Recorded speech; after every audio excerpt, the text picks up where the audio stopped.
Morning बच्चों। जैसा कि हम लोग पिछले लेक्चर में देखें कि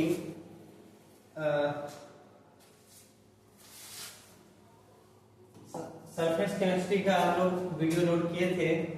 आज हम लोग पढ़ेंगे न्यू टॉपिक तत्वों का निष्कर्षण।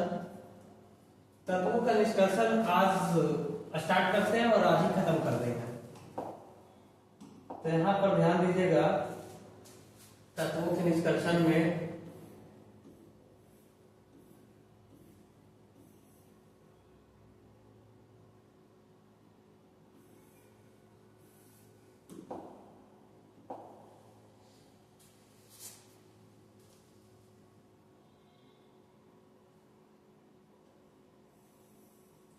सरफेस केमिस्ट्री हम लोग आज देखते हैं। सरफेस अच्छा, केमिस्ट्री में एवरीडेली लाइफ हो गया था ये नहीं। आज हम लोग देखेंगे तत्वों का निष्कर्षण में कुछ टॉपिक रह गया था।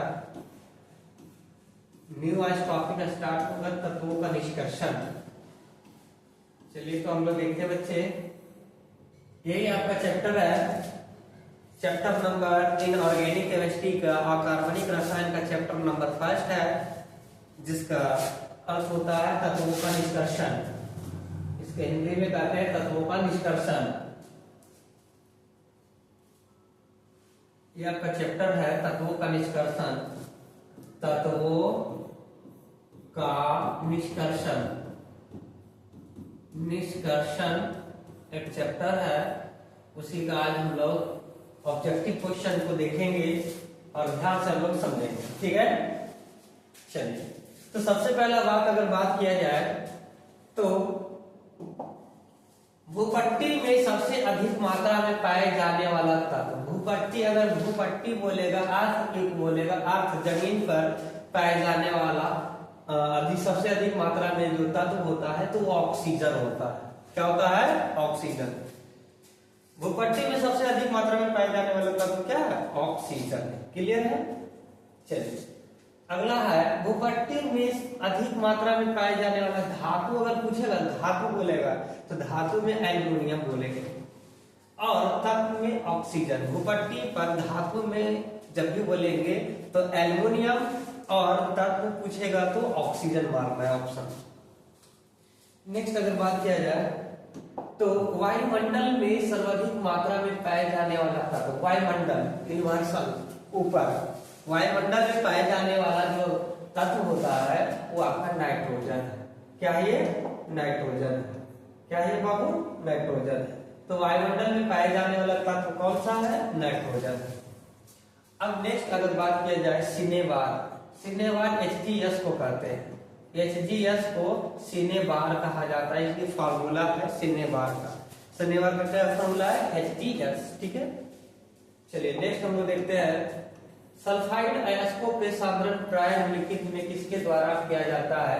तो याद रखना, सल्फाइड अयस्क का अगर बात किया जाए तो जिसमें सल्फर प्रेजेंट रहेगा, तो सल्फर प्रेजेंट रहेगा तो वो करेंगे फेन उत्प्लावन विधि।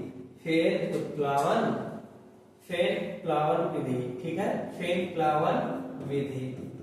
फेन प्लावन विधि के द्वारा जो है हम लोग किसका जो है साधन करते हैं? तो सल्फाइड अयस्कों का साधन किसके द्वारा होता है? तो फेन उत्प्लावन विधि, इंग्लिश में कहते हैं fourth flotation method. Fourth flotation method. ठीक है जी। नेक्स्ट अगर आ जाओ तो यहाँ पर देखते हैं हूप की विधि के द्वारा निम्नलिखित में किस धातु का शोधन किया जाता है? तो हूप विधि में एल्युमिनियम धातु का शोधन किया जाता है। ठीक है, हूप विधि में किस धातु का शोधन करेंगे? एल्युमिनियम धातु का शोधन करते हैं हूप मेथड से। क्लियर है? हूप मेथड से किसका शोधन करेंगे? तो एल्युमिनियम का। ठीक है, निम्नलिखित में कौन धातु का निष्कर्षण विद्युत विच्छेदन के लिए किया जाता, विच्छेदन की क्रिया के द्वारा नहीं किया जाता है? तो विद्युत विच्छेदन माने इलेक्ट्रिक के द्वारा जो है किस धातु का शोधन नहीं कर सकते? तो सिर्फ आयरन का। एल्युमिनियम का करते हैं, मैग्नीशियम का, सोडियम का कर सकते हैं, लेकिन आयरन का नहीं। आयरन का जो है वात भट्टी में शोधन होता है। आयरन का जो निष्कर्षण वात भट्टी में किया जाता है। अब आ जाओ नेक्स्ट, विद्युत क्षेत्र के प्रभाव से कोलाइडिंग कणों का गमन कहलाता है। विद्युत क्षेत्र के प्रभाव से कोलाइडिंग कणों का गमन को कहते हैं विद्युत कण संचलन। जब कोलाइडिंग कण विद्युत से अगर होकर गुजरेगा, इलेक्ट्रोफोरेसिस इसी को कहते हैं। यहाँ पे इलेक्ट्रिसिटी लगा दिया जाता है और इसमें जो है वैद्युत कण संचलन होता है। तो वैद्युत कण संचलन के द्वारा जो होता है विद्युत क्षेत्र में प्रभाव कोलाइडिंग विलयन के गमन, मतलब कोलाइडिंग विलयन में जो कण होगा वो गमन करता है, किसके कारण? तो वैद्युत कण संचलन के कारण। आज वह प्राकृतिक पदार्थ जिसमें धातु का निष्कर्षण फायदेमंद होता है, तो फायदेमंद अयस्क में होता है धातु का निष्कर्षण। और एक होता है खनिज, दूसरा होता है अयस्क। तो खनिज जो भूपट्टी से निकालते हैं, तो भूपट्टी से फायदेमंद के लिए जो भी पदार्थ निकालते हैं अपने फायदे के लिए निकालेंगे। नहीं तो जैसे मान लो कि अगर किसी भी पदार्थ को निकालने में 100 करोड़ खर्च है, तो खर्च 100 करोड़ है, अगर उससे अगर 200 करोड़ इनकम नहीं होगा तो उसको निकाल के क्या करेंगे? तो जब तक इनकम नहीं होगा जब तक उसको निकालेंगे नहीं। तो ये जो फायदेमंद देता है वो अयस्क होता है। क्या होता है? अयस्क। ठीक है जी। चलिए नेक्स्ट हम लोग देखते हैं, निम्नलिखित में किस धातु को साइनाइड विधि के द्वारा जो है प्राप्त किया जाता है? तो धातु को साइनाइड विधि के द्वारा सिल्वर धातु को करते हैं। सिल्वर धातु का जो है साइनाइड विधि के द्वारा किया जाता है। ठीक है जी।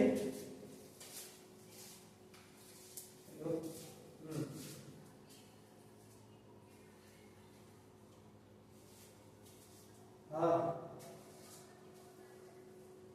अभी हम वीडियो बना रहे हैं, बार बार करना।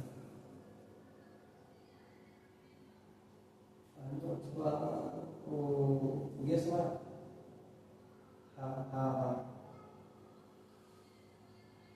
अब ये नहीं जा सकते। नहीं क्लास में। तो हम लोग चलते हैं, यहाँ पे देखा जाए तो निम्नलिखित में किसके द्वारा अभिधावन भट्टी में लौह ऑक्साइड का अपकरण किया जाता है? तो कार्बन मोनोऑक्साइड, जिसको कहते हैं रिड्यूस इन ब्लास्ट फर्नेस। वात्य भट्टी इसी को बोलते हैं, वात्य भट्टी। अभिधावन भट्टी को वात्य भट्टी भी बोलते हैं। तो वात्य भट्टी में ऑक्साइड के रूप में कार्बन मोनोऑक्साइड होता है। क्या होता है? Carbon monoxide. वैद्युत अपघटन द्वारा आधारित किस अशोधित धातु के शोधन की प्रक्रिया कहलाता है? तो शोधन की प्रक्रिया कहलाता है इलेक्ट्रो रिफाइनिंग वैद्युत शोधन। क्या हो जाएगा? वैद्युत शोधन। ठीक है जी। तो आंसर में आपका क्या जाएगा? वैद्युत शोधन।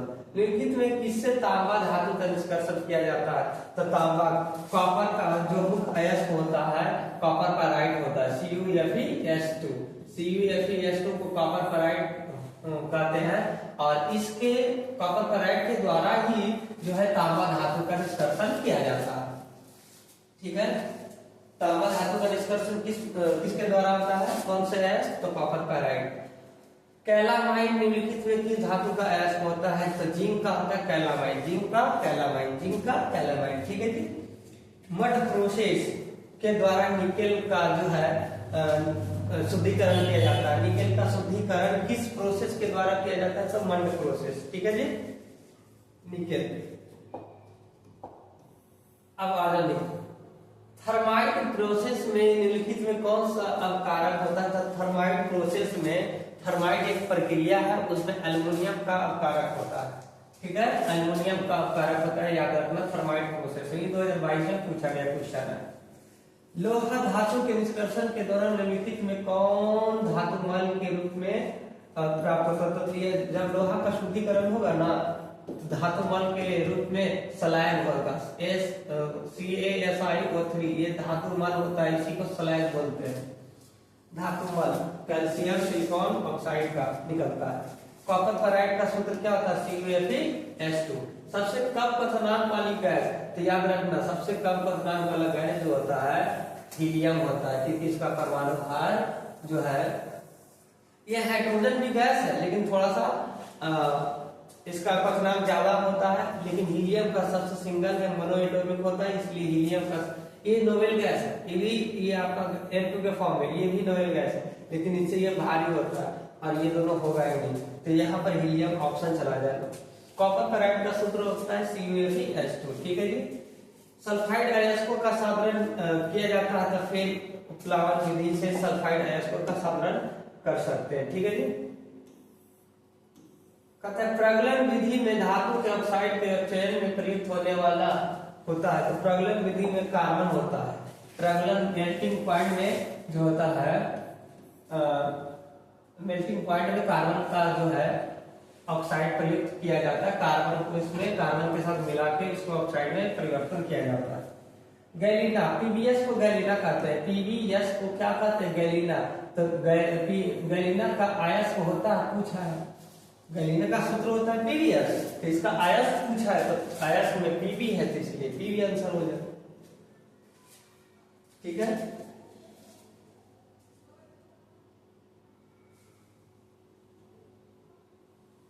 चलिए नेक्स्ट हम लोग देखें, हमेशा स्वतंत्र अवस्था में पाए जाने वाला धातु, हमेशा स्वतंत्र अवस्था में पाए जाने वाला धातु जो होता है सोना होता है। क्या होता है, सोना जो है, सोना पर किसी भी चीज का, किसी भी पदार्थ का कोई भी इफेक्ट नहीं पड़ता है, तो ये फ्री स्टेट में होता है। तो सोना का ऐसे, अगर सोना का ऑक्सीकरण संख्या पूछेगा Au का, तो हम ऑक्सीकरण संख्या में +1 मारते हैं, कितना मारेंगे, +1। ऑप्शन नंबर, ऐसे तो 0 होगा, किसी भी यौगिक का, किसी भी तत्व का ऑक्सीकरण संख्या 0 होता है, लेकिन सोना फ्री स्टेट में पाया जाता है, इसलिए इसका +1 होगा, याद रखना। लोहे में जंग लगने से रोकने का सबसे अच्छा तरीका आता है आयरन कैथोड बनाकर उस पर डाल दो। किसी कोई भी पदार्थ में जंग अगर लगता है तो उस पर पेंट चढ़ा देते, लेप चढ़ा देते, मोबिल, ग्रीस, कुछ भी मार दो, लेकिन सबसे अच्छा मेकिंग क्या प्रोसेस होता है, तो आयरन कैथोड बनाकर उस पर लेपन लगा देते हैं। आयरन की कैथोड, आयरन का जो कैथोड होता है, कार्बन का कैथोड होता है, उसका लेपिंग लगाकर हम लोग शोधन कर सकते हैं, ठीक है, रोका जा सकता है उसको। निम्नलिखित में कौन सा धातु अम्ल के साथ अभिक्रिया करके हाइड्रोजन गैस मुक्त नहीं करता है, तो यहाँ अम्ल के साथ कॉपर धातु जो है अभिक्रिया नहीं करता है, अम्ल के साथ कॉपर धातु अभिक्रिया नहीं करेगा, ठीक है जी। निम्नलिखित में कौन जिंक अयस्क नहीं है, तो जिंक अयस्क होता है जिंक ब्लेंड, जिंकाइट, कैलामाइन, ये बॉक्साइट का एल्युमिनियम को होता है, इसलिए ऑप्शन नंबर डी चला जाएगा। वात भट्टी, जिसको ब्लास्ट फर्नेस बोलते हैं, वात भट्टी में निम्नलिखित में कौन सा ऑक्साइड होता है, तो आयरन का ऑक्साइड होता है। वात भट्टी में किसका ऑक्साइड होता है, तो आयरन का ऑक्साइड होता है, या फिर लोहे का ऑक्साइड, लोहा का ऑक्साइड वात भट्टी में होता है। खनिज, जिसमें धातु का निष्कर्षण होता है उसे कहा जाता है, तो खनिज जिसमें धातु का निष्कर्षण करते हैं तो अयस्कों के द्वारा, ठीक है जी, तो अयस्क आंसर हो जाएगा। नेक्स्ट अगर बात किया जाए तो निम्नलिखित में कौन सा कथन सही है, तो सबसे पहला बात, सभी अयस्क खनिज होते हैं, सभी खनिज अयस्क होते हैं, सभी क्षार भस्म नहीं होता है, बिल्कुल ये जो है सभी क्षार भस्म नहीं, तो सभी क्षार तो भस्म ही होगा, ठीक है। सभी खनिज अयस्क होते हैं, कौन सही नहीं है पूछा है ना, ओके, तो ये सभी क्षार भस्म होते ही भस्म नहीं होते हैं, तो ये बात जो है गलत बोलना था। सभी खनिज अयस्क होते हैं, ये भी गलत है। सभी अयस्क खनिज होते हैं, ये बात सही है। सभी अयस्क क्या होते हैं, खनिज होते हैं। जब पृथ्वी से लोहा निकालने से पहले वो खनिज की अवस्था में रहता है, जैसे निकालते हैं तो अयस्क बनता है, तो सभी खनिज अयस्क होते हैं, ठीक है जी। एक विधि जिसमें किसी धात्विक अयस्क को हवा में, एक सेकेंड, कहता है कौन निम्नलिखित में कौन सा कथन सही है, तो सभी अयस्क खनिज होते हैं, ये बिल्कुल सही बात है।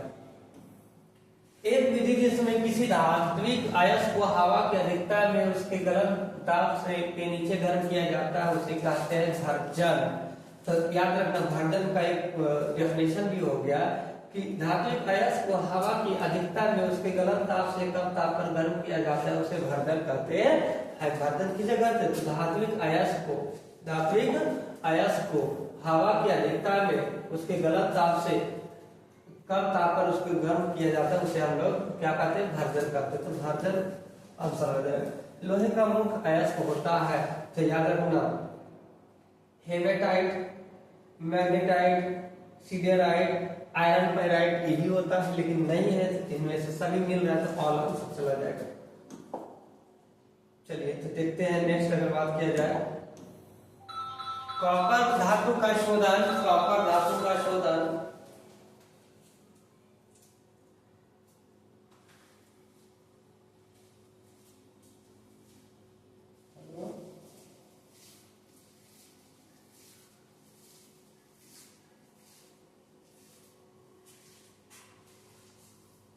कोई बात नहीं, हम जॉब कर रहे हैं। नो नो नो, तुम करोगी, हम देते हैं जॉब।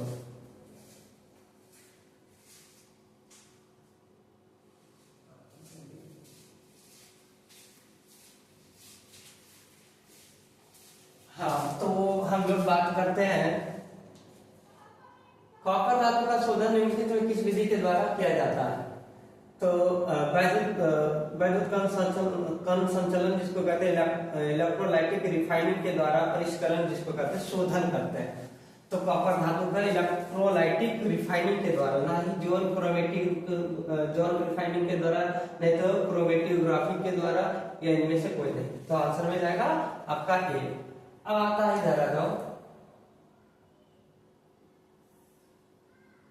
अब अमोनिया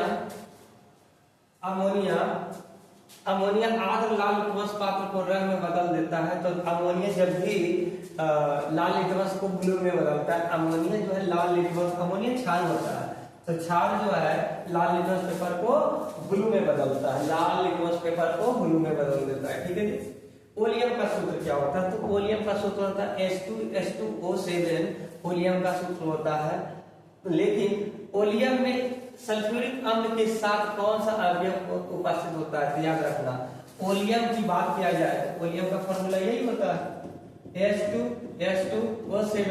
अब ओलियम में सल्फर है, ऑक्सीजन है, तो याद रखना अगर H2SO4 में, ठीक है, हम लोग क्या कर देते हैं इसको SO3 मिला दो, तो ये बन जाता है H2SO7 ओलियम बनता है।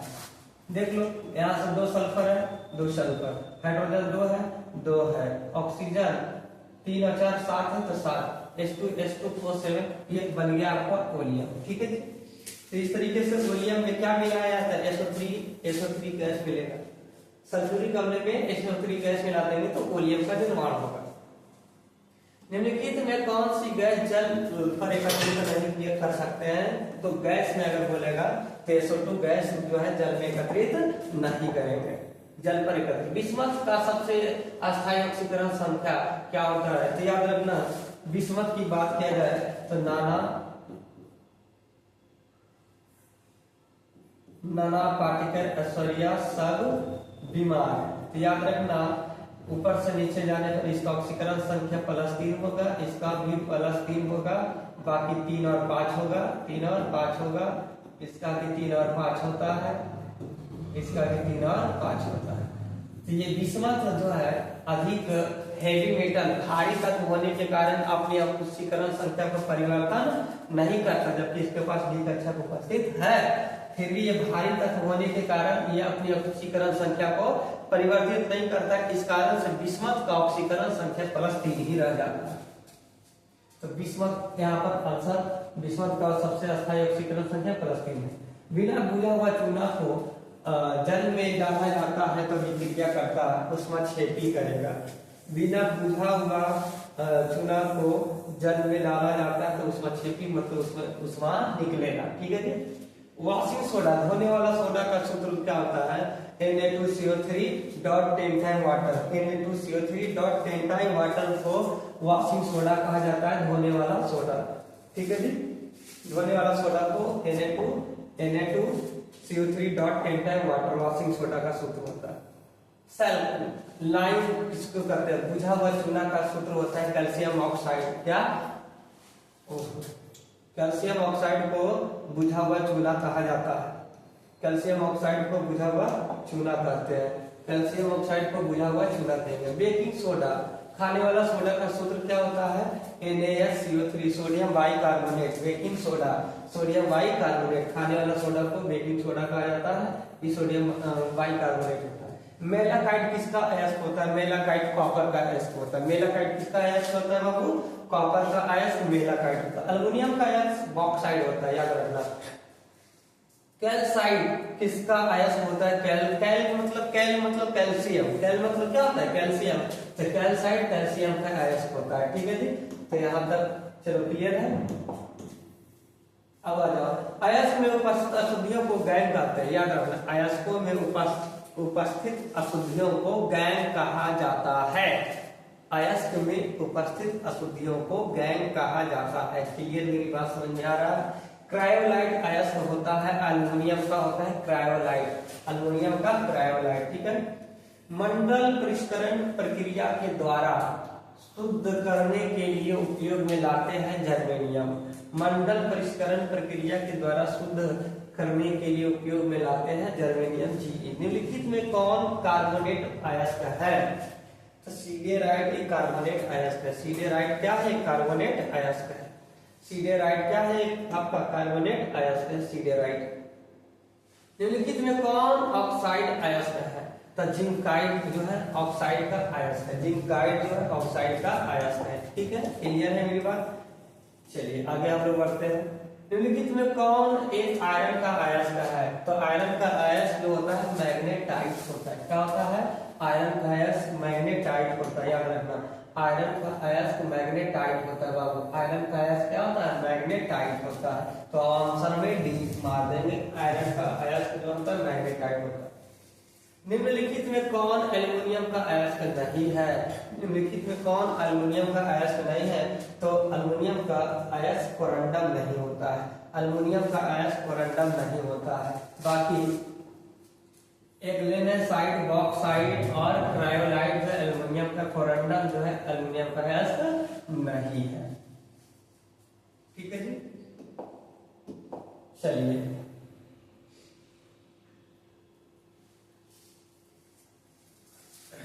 याद रखना। कासिस्ट्रियाइट जो है किसका अयस्क होता है? तो याद रखना यहाँ पर टीम का ये सब रटने वाला थोड़ा सा अयस्क वगैरह है। निम्नलिखित में कौन अयस्क आयरन का अयस्क नहीं है? तो सिनेबार एचडीएस आयरन का अयस्क नहीं बल्कि मरकरी का अयस्क है सिनेबार। ठीक है, सिनेबार मरकरी का अयस्क होता है। बाकी यहाँ पर ये जो है लिमोनाइट, हेमेटाइट, मैग्नेटाइट ये सब जो है आयरन का अयस्क है। निम्नलिखित में कौन सल्फाइड अयस्क है? सल्फाइड का अयस्क होता है जिंक लेड। Zn जो है सल्फाइड का अयस्क। बाकी ये सब जो है आपका एल्युमिनियम का अयस्क है। निम्नलिखित में कौन कार्बोनेट अयस्क नहीं है? तो कॉपर ग्लास जिसको PbS CuFeS2 CuS copper glass CuS को बोलते हैं। ये जो है कार्बोनेट नहीं। बाकी सिडेराइट में कार्बोनेट है, लाइमस्टोन में कार्बोनेट है, कैलामाइड में कार्बोनेट है। देखो Cu2S होता है। ठीक है जी, इसमें कार्बोनेट है, कार्बोनेट है, कार्बोनेट है, लेकिन इसमें कार्बोनेट नहीं। कांसा किसका किसका मिश्रण होता है? कांसा जो है दो चीजों के मिलाने से बना है। कॉपर प्लस टीन को मिलाते हैं तब कांसा बनता है। कॉपर प्लस टीन को मिला देते हैं तो क्या बनेगा? कांसा बनेगा। ठीक है, कॉपर प्लस टीन को मिलाते हैं तो कांसा बनता है। क्लियर है आप लोग? कॉपर प्लस टीन को मिला देते हैं तो कांसा बनेगा। ठीक है,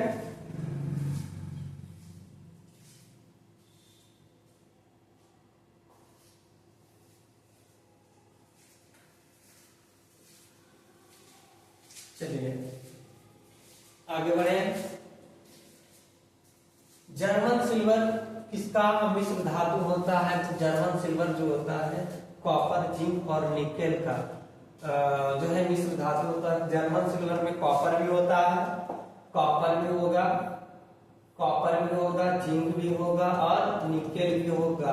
ये कॉपर, जिंक और निकेल को मिलाने से जर्मन सिल्वर बनता है। जर्मनी के सिल्वर मतलब सिर्फ चांदी की तरह रहता है, लेकिन उसका नाम है जर्मन सिल्वर। ठीक है जी, चलिए। एल्युमिनियम का महत्वपूर्ण अयस्क होता है तो एल्युमिनियम का बॉक्साइड अयस्क होता है महत्वपूर्ण। ठीक है जी, ये लास्ट है आपका आयरन का महत्व। आयरन मतलब लोहा, लोहा का महत्व पूर्ण अयस्क क्या है? तो लोहा का होता है हेमेटाइट। क्या होता है? हेमेटाइट। Hematite, hematite, hematite. लोहा का मुख्य अयस्क क्या है? हेमेटाइट। सिडेराइट नहीं है, आयरन फेराइट नहीं है, बॉक्साइट नहीं है, लेकिन हेमेटाइट से जो है इसका लोहा का मुख्य अयस्क हेमे। आपसे पूछेगा लोहे का निष्कर्षण किससे करते हैं? तो हेमेटाइट से किया जाता है। तो मुख्य अयस्क प्रमुख है, लेकिन ये सब है, इसका भी है, बॉक्साइट भी, ये एल्युमिनियम का ही तो नहीं होगा। आयरन फेराइट है, सिडेराइट भी है, लेकिन ये हेमेटाइट इंपॉर्टेंट अयस्क होता है, इसी से लोहे का निष्कर्षण किया जाता है। सोडियम के निष्कर्षण में प्रयुक्त विधि कहलाता है। तो इनमें से कोई मेथड नहीं होता है, थर्माइट नहीं तो बायोडायनमिक डाउन मेथड होता है, इनमें से कोई मेथड नहीं होता। तो ऑप्शन नंबर कौन सा चला जाएगा? डी। निम्नलिखित में किस धातु का निष्कर्षण जटिल निर्माण विधि द्वारा होता है? तो चांदी का जो होता है जटिल निर्माण की विधि के द्वारा किया जाता है। प्रक्षेत्र शोधन विधि का उपयोग किया जाता है। तो याद रखना, अत्यंत ही विशुद्ध धातु को प्राप्त करने, माने कोई भी खराब धातु है, खराब से खराब धातु का शोधन इस मेथड से किया जाता है। समझ गए? अत्यंत ही विशुद्ध धातु का प्राप्त करने की विधि। क्लियर है? चलिए आगे हम लोग बढ़ते हैं। लोहे का निष्कर्षण में जो धातु मल प्राप्त होता है उसे हम लोग स्लैग कहते हैं। स्लैग बोला जाता है, इसको स्लैग बोलते हैं। कैल्शियम, सिलिकॉन और ऑक्सीजन, ये तीनों को मिलाते हैं तो धातु मल बनता है। वॉन आर्कल विधि के द्वारा धातुओं कौन सा जोड़ा शुद्धिकरण में किया जाता है? तो जर्मेनियम और टाइटेनियम, जर्मेनियम और टाइटेनियम। कच्चा लोहा में अशुद्धि के रूप में निम्नलिखित में कौन सा तत्व अत्यधिक मात्रा में उपस्थित रहता है? कच्चा लोहा। कच्चा लोहा की अगर बात किया जाए तो कार्बन, कच्चा लोहा की बात किया जाए तो कार्बन जो है अत्यधिक मात्रा में उपस्थित रह जाता है। कच्चा लोहा में कार्बन ज्यादा होता है। निम्न में कौन सा ऑक्साइड उभयधर्मी होता है? उभयधर्मी का मतलब है जिसमें धातु और एवं माने अम्ल एवं क्षार दोनों का गुण पाया जाता है। तो जिंक का ऑक्साइड, जिंक के ऑक्साइड ना ही FgO, ना ही Na2O, ना ही SO2। जिंक ऑक्साइड जो उभयधर्मी होता है, एम्फोटेरिक होता है। उभयधर्मी उसको बोलते हैं जिसमें दोनों नेचर होता है, अम्ल एवं क्षार दोनों का नेचर पाया जाता है। चलिए नेक्स्ट हम लोग अगर देखते हैं तो हाइबर विधि में अमोनिया के निर्माण में निम्नलिखित में कौन सा उत्प्रेरक का प्रयोग किया जाता है?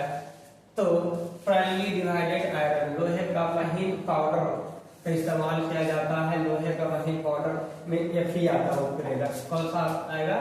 Fe उत्प्रेरक जो आएगा लोहे का पाउडर। तो ऑप्शन नंबर ए चला जाएगा। अब आता है पायरोलोसाइड, निम्नलिखित में किसका अयस्क होता है? तो मैग्नीशियम का पायरोलोसाइड होता है, मैग्नीशियम का पायरोलोसाइड होता है। तो चलिए यहाँ तक हमने बात आज क्लियर किया। ये आपका तत्वों का निष्कर्षण का 1 शॉर्ट वीडियो है, एक ही वीडियो में पूरे तत्वों का निष्कर्षण खत्म हो गया। ठीक है जी। चलिए तो नेक्स्ट क्लास जो है नेक्स्ट दिन होगा और उसमें एक अलग चैप्टर हम पढ़ाएंगे और अलग चैप्टर का MCQ करवाएंगे। तो इस तरीके से MCQ हमने खत्म किया। चलिए।